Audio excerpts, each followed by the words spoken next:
क्या आपको पता है कि इंटरव्यू में आपको किस तरीके से ट्रैप किया जाता है कोडिंग राउंड में कंफ्यूजिंग क्वेश्चन देखे? तो आज हम देखेंगे एमटी प्रॉब्लम। तो इसके अंदर आपको इस तरीके का प्रोग्राम दिया जाता है, integer x is equal to, जैसे मैंने 5 लिखा है यहाँ पे, और इफ और x यहाँ पे लिखा है और यहाँ पे सेमीकोलन दिया है और उसके अंदर यहाँ पे प्रिंट एफ यहाँ पे लिखा है इस तरीके से, और उसके अंदर नाम दिया है वेलकम।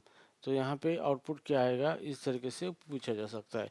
तो यहाँ से यहाँ पे प्रॉब्लम, यहाँ पे एक ध्यान देना है, इंटीजर x के अंदर 5 रखा है और ईफ के अंदर x दिया है, लेकिन यहाँ पे सेमीकोलन दिया है। तो आपका ईफ स्टेटमेंट यहीं पे ख़त्म हुआ है, और ये जो प्रिंट ये मैसेज है यहाँ पे वेलकम, ये आप ईफ का हिस्सा नहीं रहा है, क्योंकि ईफ को यहाँ पे सेमीकोलन दिया है।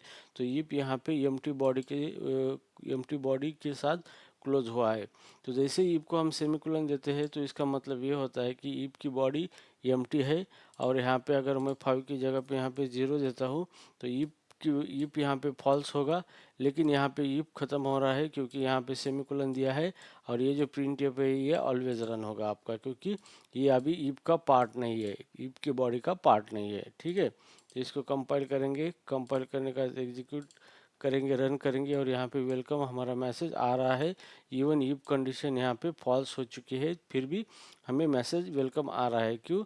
क्योंकि ये जो वेलकम हमने लिखा है प्रिंट एफ, ये ईफ के बॉडी का भी पार्ट नहीं है। क्यों? क्योंकि यहाँ पे सेमीकोलन दिया है, तो यहीं पे ईफ हमारा क्लोज होता है, और उसका ये प्रिंट एफ ये जो है इससे कोई संबंध नहीं होता है। तो ये लाइन ऑलवेज रन होगी whether if become a true और ईफ बिकम अ फॉल्स। तो मैं ईफ को ट्रू कर देता हूँ नॉन जीरो वैल्यू देके, और इसको कंपाइल एंड रन कर देता हूँ यहाँ पे, तो फिर भी ये वेलकम हमारा रन होगा यहाँ पे। तो इस केस में वेलकम मैसेज जो है ये ऑलवेज रन होगा whether if condition is true और फॉल्स है यहाँ पे, क्योंकि यहाँ पे सेमीकोलन दिया है। तो इस तरीके का प्रोग्रामिंग का ट्रैप, कोडिंग का ट्रैप आपको किया जाता है इंटरव्यूअर के थ्रू। तो आपको इस तरीके के प्रॉब्लम्स आना बहुत ज़रूरी होता है।